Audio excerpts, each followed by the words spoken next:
Shalom, family. This is Yuda. Christians can't stand me, and here's why. I had a person leave a comment on my channel, call itself I Show Gospel, and he was asking for a debate.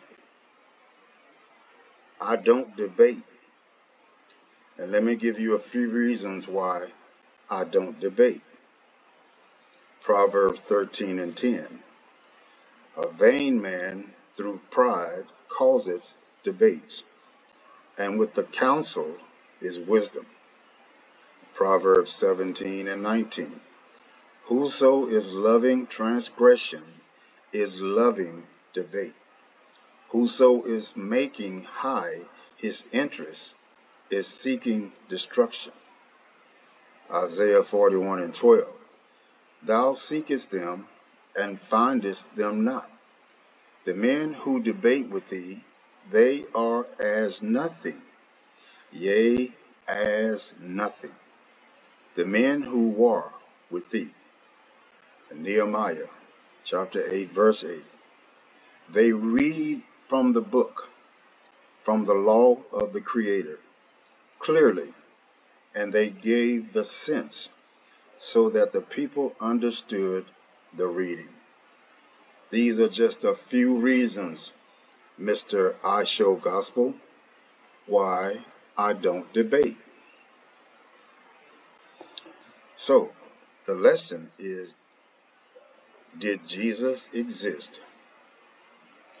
For most of my life, I took it for granted that Jesus, although certainly not God, was nevertheless an historical personage, perhaps a magician skilled in hypnosis. To be sure, I knew that some of the world's greatest scholars had denied his existence. Nevertheless, I had always more or less supposed that it was improbable that so many stories could have sprung up about someone who had never existed. Even in the case of other deities such as Zeus, Thor, Isis, and Osiris, I had always taken it for granted that they were merely deified human heroes, men and women who lived in the later stages of prehistory, persons whose reputations got better and better the longer the time elapsed after their deaths. Gods, like fine wines, I suppose, improve with age. So about 12 years ago, I began to re-examine the evidence for the historicity of Jesus. I was astounded at what I didn't find. So in this article, I would like to show how shaky the evidence is regarding the alleged existence of a would-be Messiah named Jesus. I now feel it's more reasonable to suppose that he never existed. It's easier to account for the facts of early Christian history if Jesus were a fiction than if he once was real. So let's look at the burden of proof. Although what follows may be fairly interpreted to be a proof of the non-historicity of Jesus, it must be realized that the burden of proof does not rest upon the skeptic in this matter. As always in the case, the burden of proof weighs upon those who assert that something or some process exists. If someone claims that he never has to shave because every morning before he can get to the bathroom, he's assaulted by a 6-foot rabbit with extremely sharp teeth who trims his whiskers before or better than a razor. If someone makes such a claim, no skeptic need worry about constructing a disproof unless evidence for the claim is produced. The skeptic can treat the claim as false. This is nothing more than sane, everyday practice. A small number of scholars have tried over the centuries to prove that Jesus was, in fact, historical. It's instructive when examining their evidence to compare it to the sort of evidence that we have, say for the existence of Tiberius Caesar, to take up the challenge. It may be conceded that it's not surprising that there are no coins surviving from the first century with the image of Jesus on them. Unlike Tiberius Caesar and Augustus Caesar, who adopted him, Jesus is thought to have had control over any mint. Even so, I must point out that we do have coins dating from the early first century that bear images of Tiberius that change with the age of their subject. We even have coins minted by his predecessor, Augustus Caesar, that show Augustus on one side and his adopted son on the other. Would one have us believe that these coins are figments of the imagination? Can we be dealing with figments? Statues that can be dated, archaeology survive to show Tiberius as a youth, as a young man assuming the toga as Caesar, etc. Engravings and gems show him with his entire family. Biographers who were his contemporaries or nearly so quote from his letters and decrees and recount the details of his life in minute detail. There are contemporary inscriptions all over the former empire that record his deeds. There is an ossuary of at least one member of his family and the Greek text of a speech made by his son Germanicus has been found at Aurignacius in Egypt. And then there are the remains of his villa on Capri. Nor should we forget that Augustus Caesar, in his res gestae, that means things accomplished, which survives both in Greek and Latin on the so-called Monumentum Aquaranum, lists Tiberius as his son and co-ruler. Is there anything that advocates of an historical Jesus can produce that could be as compelling as this evidence for Tiberius? I don't think so. There is really only one area where evidence for Jesus is even claimed to be of a sort similar to that adduced for Tiberius. The area of biographies written by contemporaries or near contemporaries. It's sometimes claimed that the Christian Bible contains such evidence. Sometimes it's claimed that there is extra biblical evidence as well. So let's examine this would-be evidence.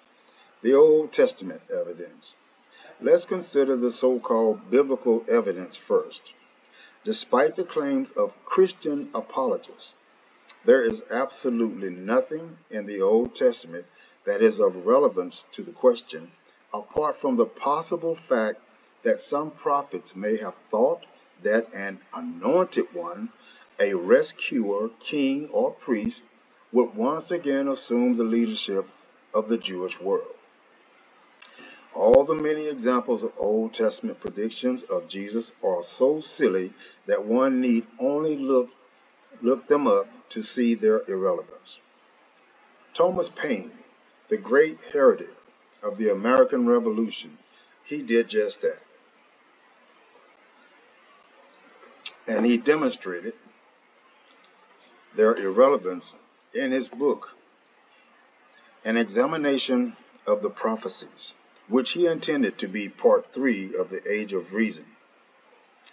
Now let's look at some New Testament evidence. The elimination of the Old Testament leaves only the New Testament evidence, and extra biblical material to be considered. Essentially, the New Testament is composed of two types of documents, letters and would-be biographies, the so-called Gospels. A third category of writing, apocalyptic, of which the book of Revelation is an example, also exists, but it gives no support for the historicity of Jesus. In fact, it would appear to be an intellectual fossil of the thought world from which Christianity sprang. A Jewish apocalypse that was reworked for Christian use, the main character of the book, referred to 28 times, would seem to be the Lamb, an astral being seen in visions. No claims to historicity here, and the book overall is redolent of ancient astrology.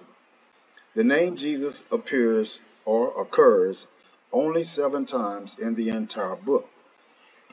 Christ only appears 4 times, and Jesus Christ appears only twice.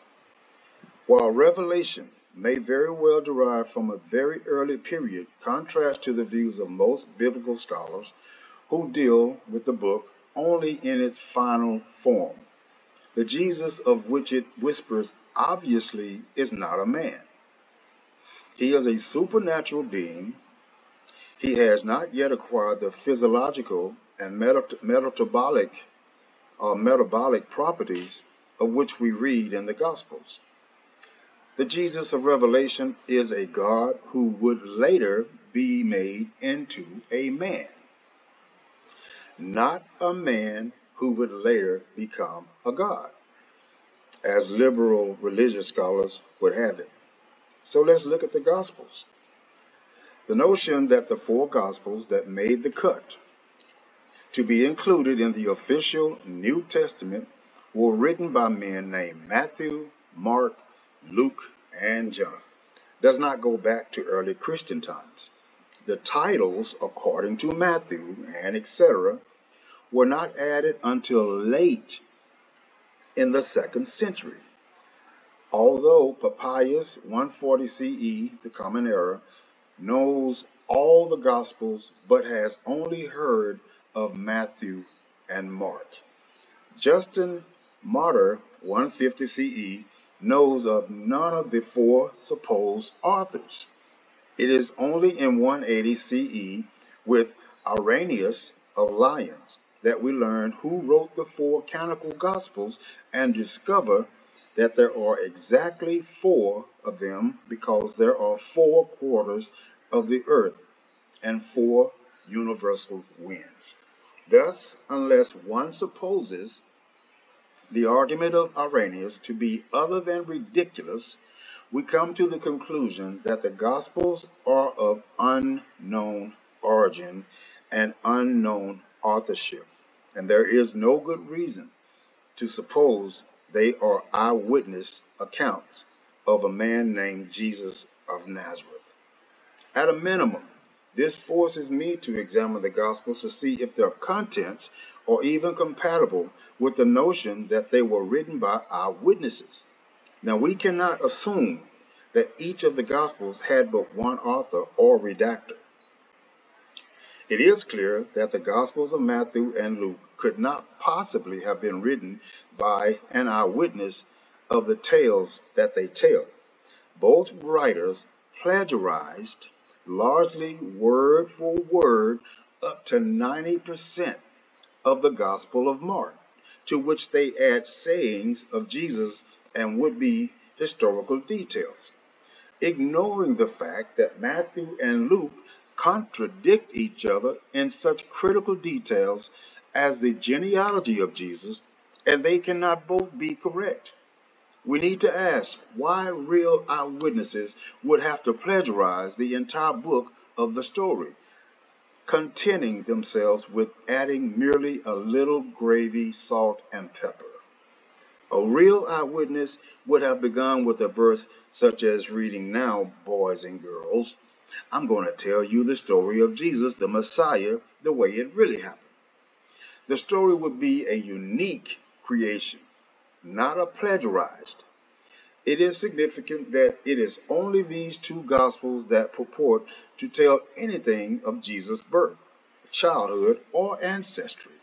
Both can be dismissed as unreliable without further cause. We can know nothing of Jesus' childhood or origin. Now, Mark. But what about the Gospel of Mark? The oldest surviving gospel, attaining essentially its final form probably as late as 90 CE, would but containing core material dating possibly as early as 70 CE. It omits, as we have seen, almost the entire traditional biography of Jesus, beginning the story with John the Baptist giving Jesus a bath, and ending in the oldest manuscript with women running frightened from the empty tomb. The alleged post-resurrection appearance reported in the last 12 verses of Mark are not found in the earliest manuscript, even though they are still printed in most modern Bibles as though they were an authentic part of Mark's gospel. Also, Mark being a non-Palestinian, non-disciple, even the skimpy historical detail he provides is untrustworthy. To say that Mark's account is skimpy is an understatement of the case. There really isn't much to the Gospel of Mark. The birth, legends, the genealogies, and the childhood wonders all being absent, whereas the Gospel of Luke takes up 43 pages in the New English Bible. The Gospel of Mark occupies only 25 pages. A mere 58% as much material. Stories do indeed grow with retelling. Now, I'm claiming that the unknown author of Mark was a non-Palestinian, non-disciple, which would make his story mere hearsay. What evidence do we have for this assertion? First of all, Mark shows no first-hand understanding of the social situation in Palestine. He is clearly a foreigner, removed both in space and time from the events he alleges. For example, in Mark chapter 10 and verse 12, he has Jesus say that if a woman divorces her husband and marries another, she commits adultery. As G.A. Wells, the author of the historical evidence for Jesus, puts it, such an utterance would have been meaningless in Palestine, where only men could obtain a divorce decree, not women. It is a ruling for the Gentile Christian readers, which the evangelists put into Jesus' mouth in order to give it authority.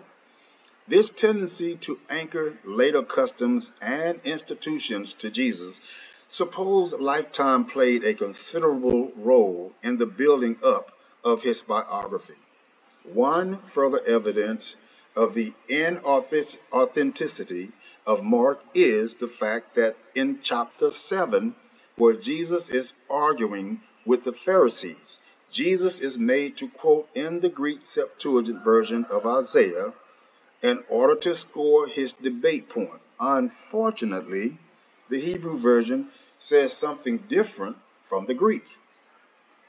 Isaiah chapter 29 verse 13 in the Hebrew reads, "Their fear of me is a commandment of men learned by rote," whereas the Greek version and the Gospel of Mark reads, "In vain do they worship me, teaching as doctrines the precepts of men." Revised Standard Version. Wells observes dryly that a Palestinian Jesus should floor Orthodox Jews with an argument based on a mistranslation of their scriptures is very unlikely indeed. Another powerful argument against the idea that Mark could have been an eyewitness of the existence of Jesus is based upon the observation that the author of Mark displays a profound lack of familiarity with Palestinian geography. If he had actually lived in Palestine, he would not have made the blunders to be found in his gospel. If he never lived in Palestine, he could not have been an eyewitness of Jesus. You get the point. The most absurd geographical error Mark commits is when he tells the tale about Jesus crossing over the Sea of Galilee and casting demons out of a man, two men in Matthew's Revised Version, and making them go into about 2,000 pigs, which, as the King James Version puts it, ran violently down a steep place into the sea, and they were choked in the sea. Apart from the cruelty to animals displayed by the lovable, gentle Jesus and his disregard for the property of others, what's wrong with this story? If your only source of information is the King James Bible, you might not ever know.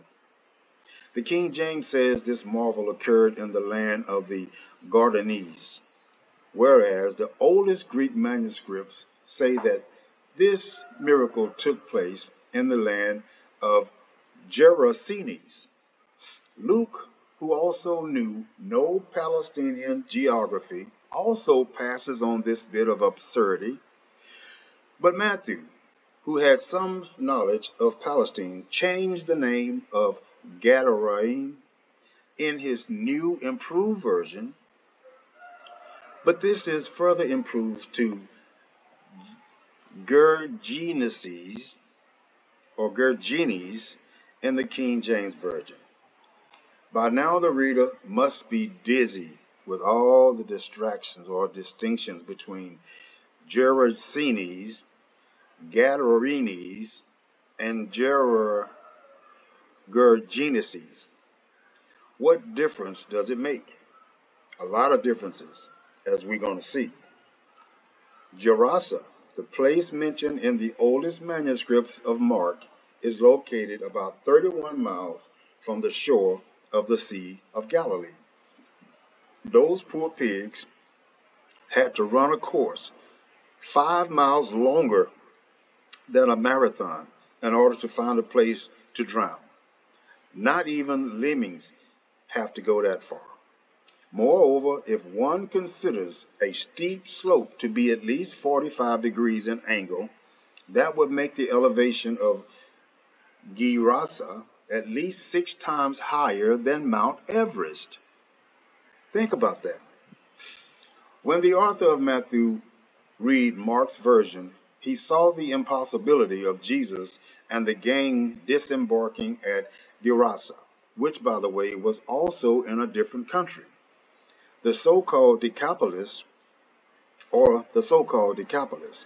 since the only town in the vicinity of the Sea of Galilee that he knew of that started with G was Gadara.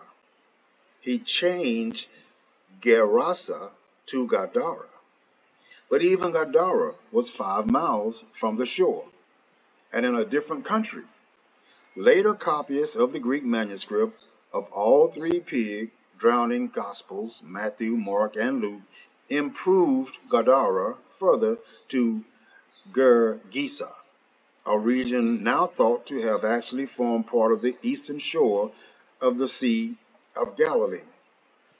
So much for the trustworthiness of the New Testament biblical tradition.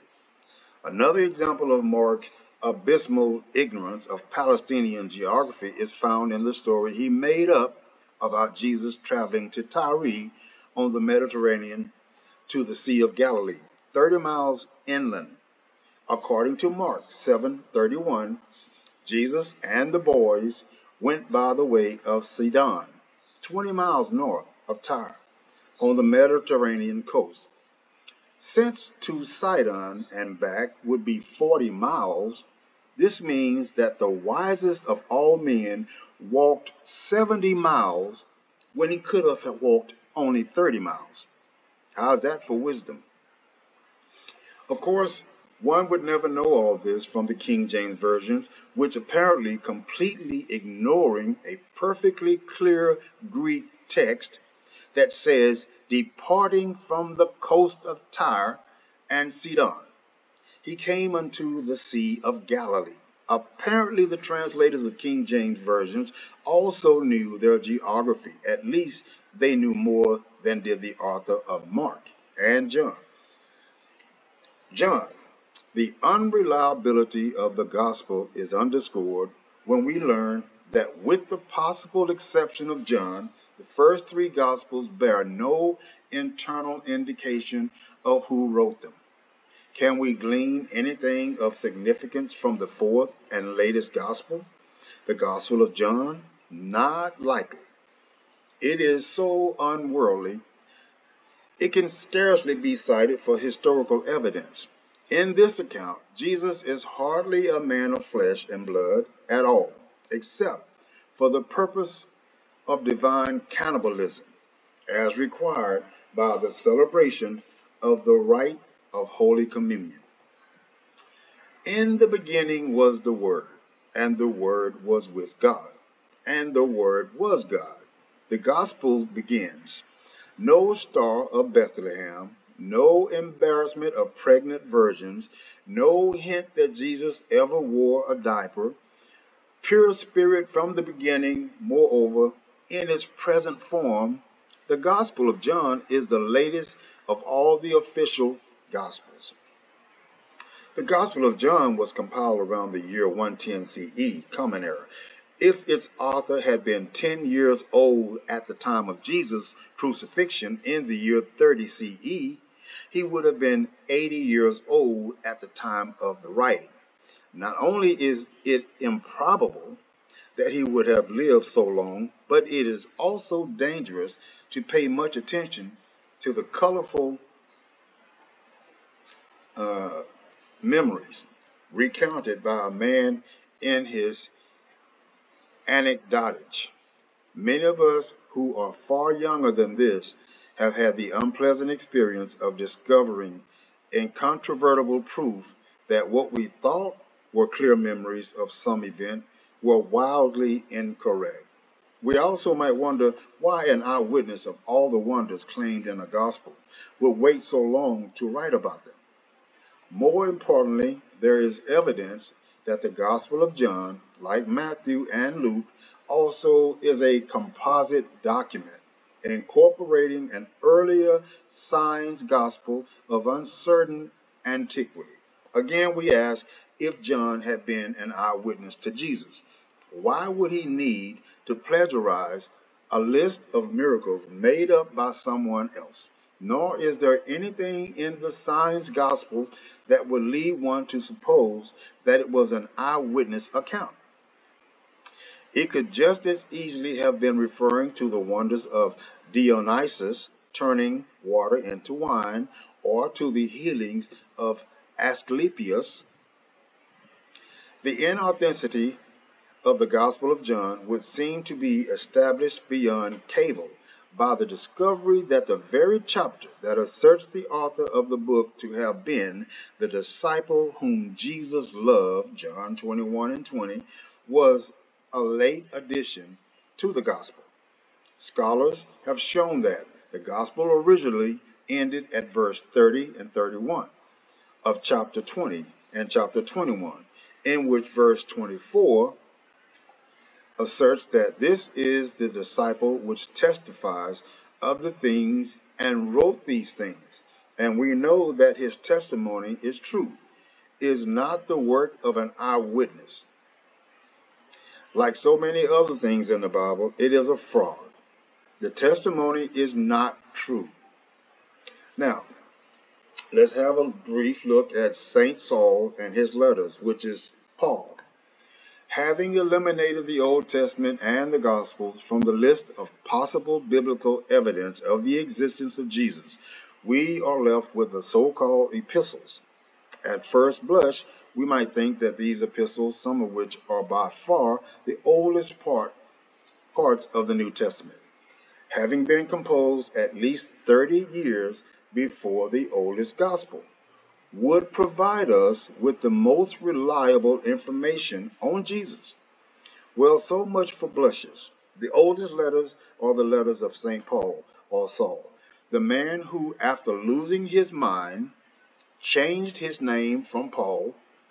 Before going into details, we must point out right away, before we forget, that St. Saul's testimony can be ignored quite safely.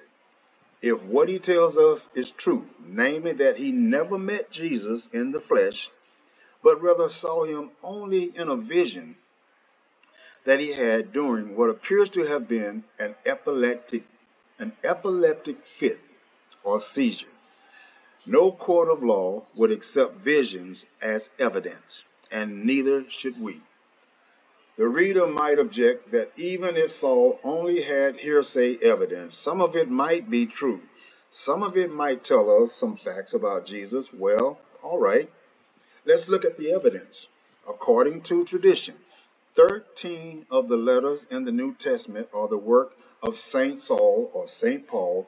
Unfortunately, Bible scholars or computer experts have gone to work on these letters, and it turns out that only 4 can be shown to be substantially by the same author, putatively Saul. These are the letters known as Romans 1 and 2, Corinthians, and Galatians. To these, probably, we may add the brief note to Philemon, a slave owner, Philippians, and 1 Thessalonians. The rest of the so-called Pauline epistles can be shown to have been written by other and later authors, so we can throw them out right now and not worry about them. Saul tells us in 2 Corinthians chapter 11 and verse 32 that King Aretas of the Nabateans tried to have him arrested because of his Christian agitation. Since Aretas is known to have died in the year 40 CE, this means that Saul became a Christian before that date. So what do we find out about Jesus from a man who had become a Christian less than 10 years after the alleged crucifixion? Very little. Once again, G.A. Wells, in his book, The Historical Evidence for Jesus, pages 22 and 23, sums things up so succinctly that I quote him verbatim. The Pauline letters are so completely silent concerning the events that were later recorded in the Gospel as to suggest that these events were not known to Paul, who, however, could not have been ignorant of them if they had really occurred. These letters have no allusion to the parents of Jesus, let alone to the virgin birth. They never refer to a place of birth, for example, by calling him of Nazareth. They give no indication of the time or place of his earthly existence. They don't refer to his trial before a Roman official, nor to Jerusalem as a place of execution. They mention neither John the Baptist, nor Judas, nor Peter's denial of his master. They do, of course, mention Peter, but do not imply that he and many more than Paul himself had known Jesus while he had been alive. These letters also fail to mention any miracles Jesus is supposed to have worked, and particularly striking omission since, according to the Gospels, he worked so many. Another striking feature of Paul's letters is that one could never gather from them that Jesus had been an ethical teacher. On only one occasion does he appeal to the authority of Jesus to support an ethical teaching which the Gospels also represent Jesus as having delivered. It turns out that Saul's appeal to that authority of Jesus involves precisely the same error we found in the Gospel of Mark. In 1 Corinthians chapter 7 and verse 10, Saul says that not I, but the Lord say that the wife should not separate from the husband. That is, a wife should not seek divorce. If Jesus had actually said what Saul implies and what Mark chapter 10 verse 12 claims he said, his audience would have thought he was nuts, or perhaps had suffered a blow to the head. So much for the testimony of Saul. His Jesus is nothing more than the thinnest hearsay, a legendary creature which was crucified as a sacrifice, a creature almost totally lacking a biography. So, extra biblical evidence. So far, We have examined all the biblical evidence alleged to prove the existence of Jesus as an historical figure.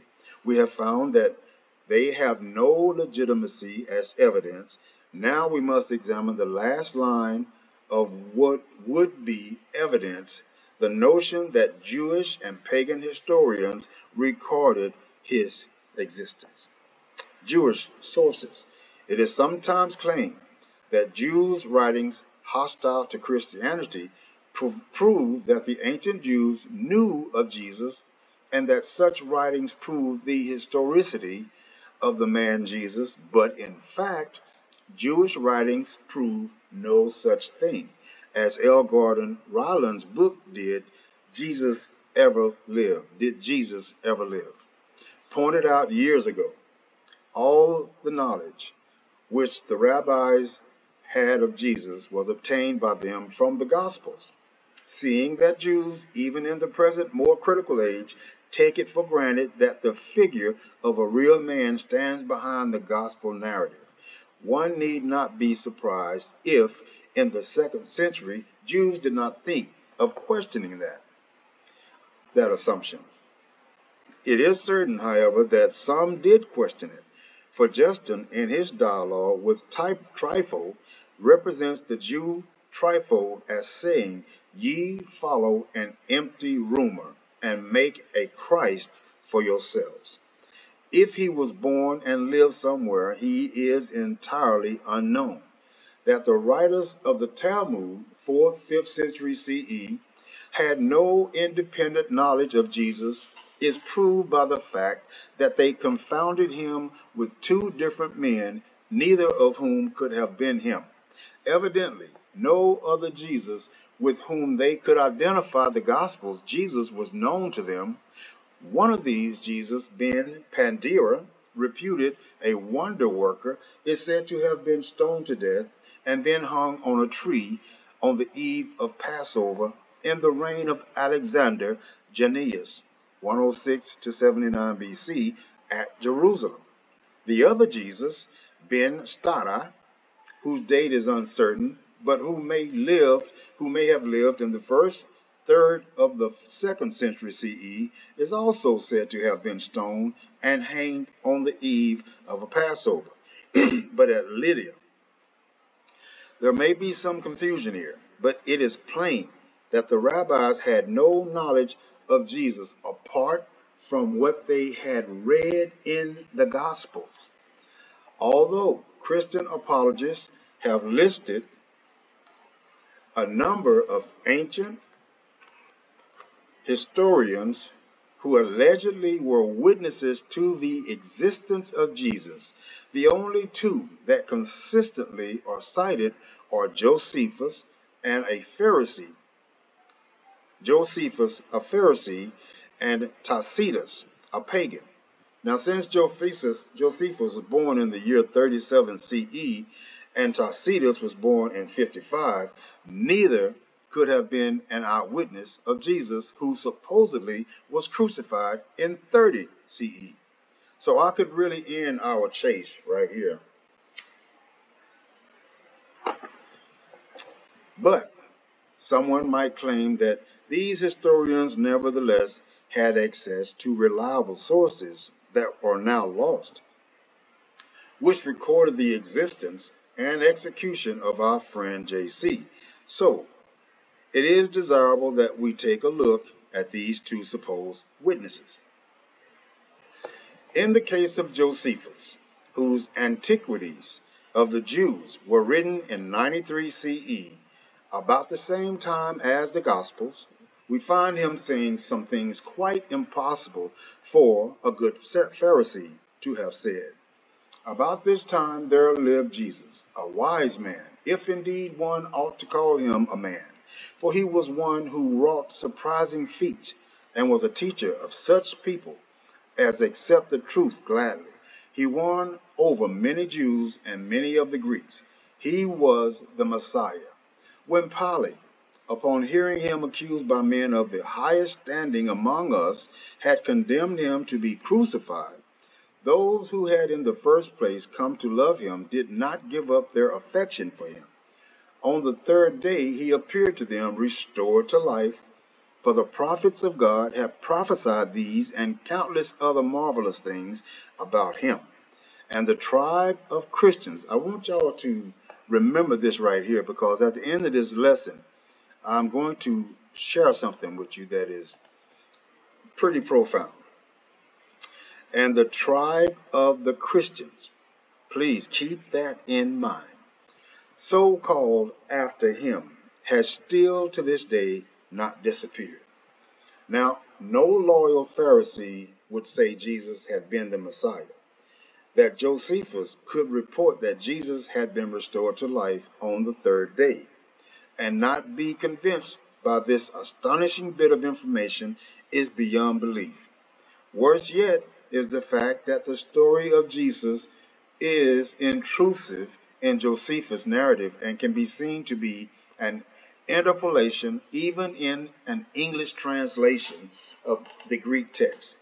Right after the wondrous passage quoted, Josephus goes on to say, about the same time, also another sad calamity put the Jews into disorder.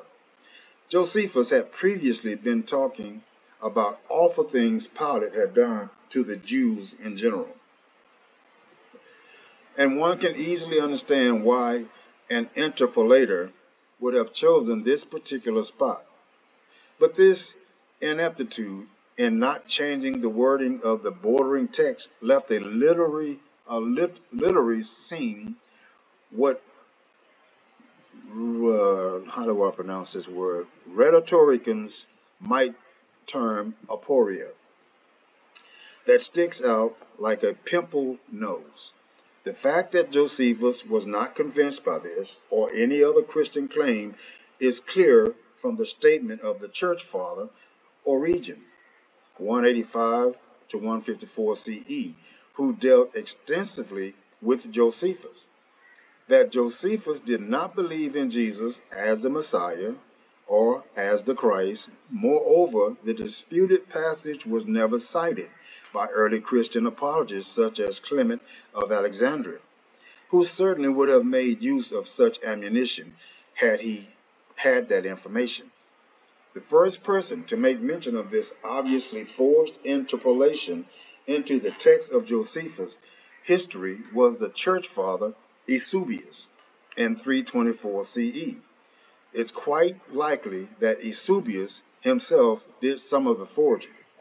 As late as 891, Photius in the Bibliotheca, which devoted 3 codices to the works of Josephus, shows no awareness of the passage whatsoever, even though he reviews the sections of the Antiquities in which one would expect the disputed passage to be found. Clearly, the testimonial was absent from his copy of Antiquities of the Jews. The question can probably be laid to rest by noting that as late as the 16th century, according to Rylands, a scholar named Vossius had a manuscript of Josephus from which the passage was wanting. Apologists, as they grasp for ever more slender straws with which to support their historical Jesus, point out that the passage quoted above is not the only mention of Jesus made by Josephus.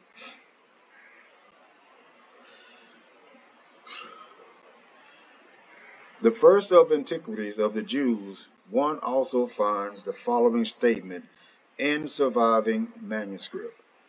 Ananus convened the judges of Sanhedrin and brought before them a man named James, the brother of Jesus, who was called the Christ, and certain others. He accused them of having transgressed the law and delivered them up to be stoned. It must be admitted that this passage does not intrude into the text as does the one previously quoted. In fact, it is very well integrated into Josephus' story, that it has been modified from whatever Josephus' source may have said. Remember here too, Josephus could not have been seen an eyewitness. He could not have been an eyewitness. is nevertheless extremely probable. The crucial word in this passage is the name James, Jacob in Greek and Hebrew. It is very possible that this very common name was in Josephus' source material. It might even have been a reference to James the Just, a first century character we have good reason to believe indeed existed, because he appears to have borne the title brother of the Lord. It would have been natural to relate him to Jesus, the character. It is quite possible that Josephus actually referred to a James, the brother of the Lord, and this was changed by Christian copyists. Remember that although Josephus was a Jew, his text was preserved only by Christians, to brother of Jesus, adding then for good measure, who was called Christ. According to William Benjamin Smith's skeptical classic Eusebius, there are still some manuscripts of Josephus which contain the quoted passages, but the passages are absent in other transcripts or manuscripts, showing that such interpolation had already been taking place before the time of origin, but did not ever succeed in supplanting the original text universally. Pagan authors, before considering the alleged witness of pagan authors, it is worth noting some of the things that we should find recorded in their histories if the biblical stories are in fact true. One passage from Matthew should suffice to point out the significance of the silence of secular writers. Matthew 27 and verse 45. Now from the 6th hour there was darkness over all the land until the 9th hour. Jesus, when he had cried again with a loud voice, yielded up the ghost. And behold, the veil of the temple was rent in twain from the top to the bottom.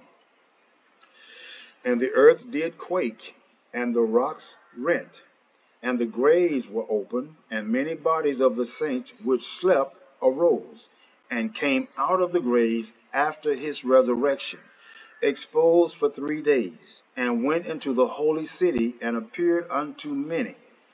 Now, wouldn't the Greeks and Romans have noticed and recorded such a darkness occurring at a time of the month when a solar eclipse was impossible?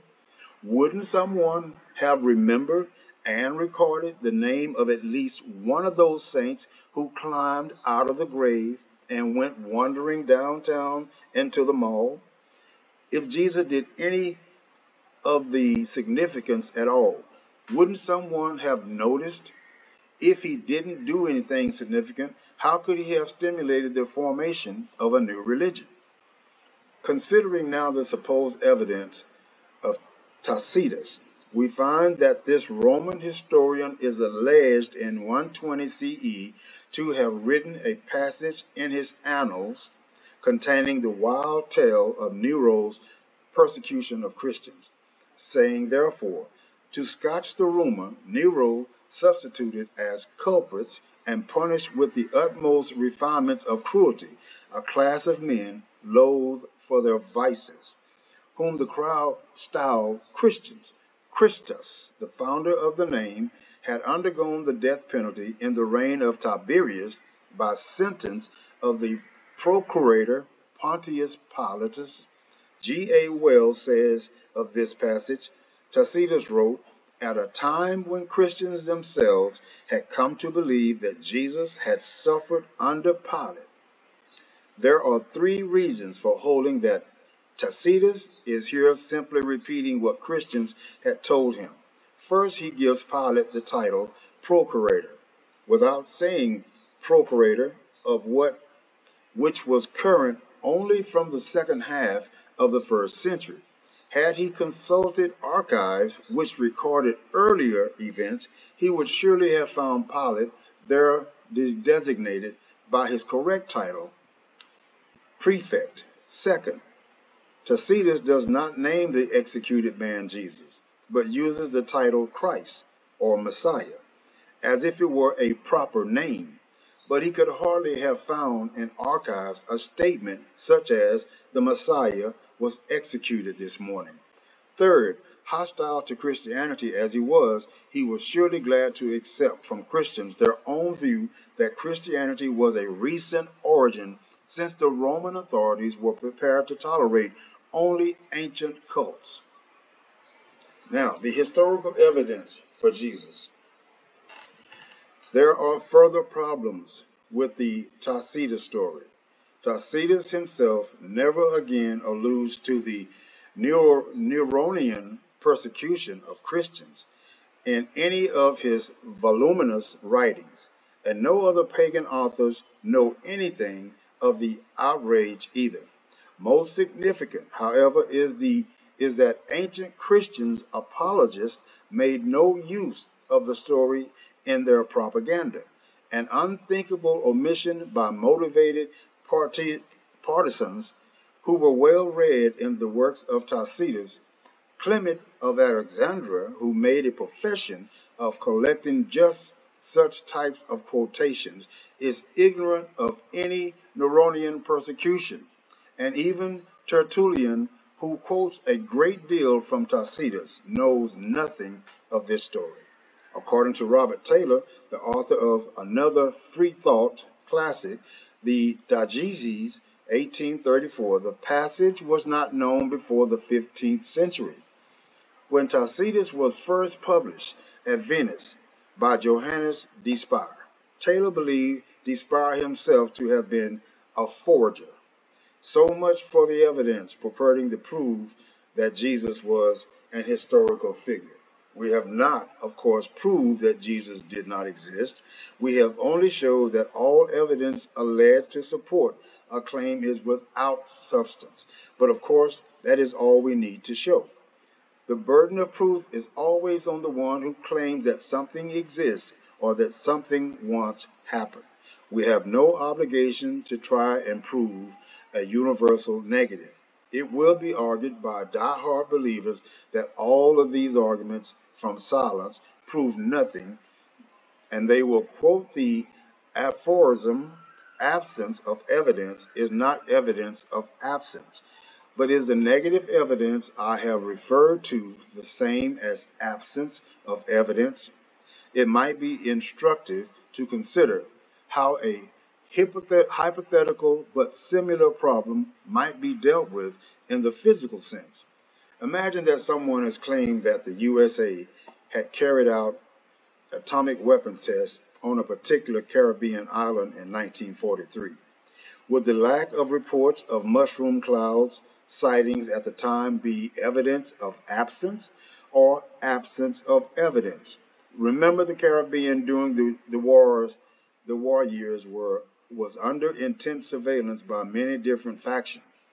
Would it be necessary to go to the islands today to scan its surface for the radioactive contamination that would have to be there if nuclear explosion had taken place there? If indeed we went there with our Geiger counters and found no trace of radioactive contamination, would that be evidence of absence or absence of evidence? In this case, what superficially looks like absence of evidence is really negative evidence, and thus legitimately could be construed as evidence of absence. Can the negative evidence adduced above concerning Jesus be very much less compelling? It would be intellectually satisfying to learn just how it was that Jesus' character condensed out of the religious atmosphere of the first century, but scholars are at work on that problem. The publication of many examples of so-called wisdom literature, along with the materials from the Essene community of Qumran by the Dead Sea and the Gnostic literature from the Nag Hammadi library in Egypt, has given us much more detailed picture of the communal psychopathologies, y'all see this, which infested the eastern Mediterranean world at the turn of the era, It is not unrealistic to expect that we will be able before long to reconstruct in reasonable detail the stages by which Jesus came to have a biography.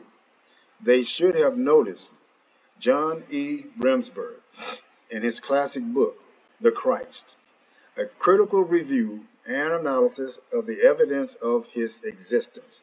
The Truth Seeker Company, New York, no date, page 2425, lists the following writers who lived during the time or within a century after the time that Jesus was supposed to have lived. All of these names are the people that would have been in that era. Now, according to Remsburg, enough of the writings of the authors named in the foregoing list remains to form a library, yet in this mass of Jewish and pagan literature, aside from two forged passages in the work of a Jewish author and two disputed passages in the works of Roman writers,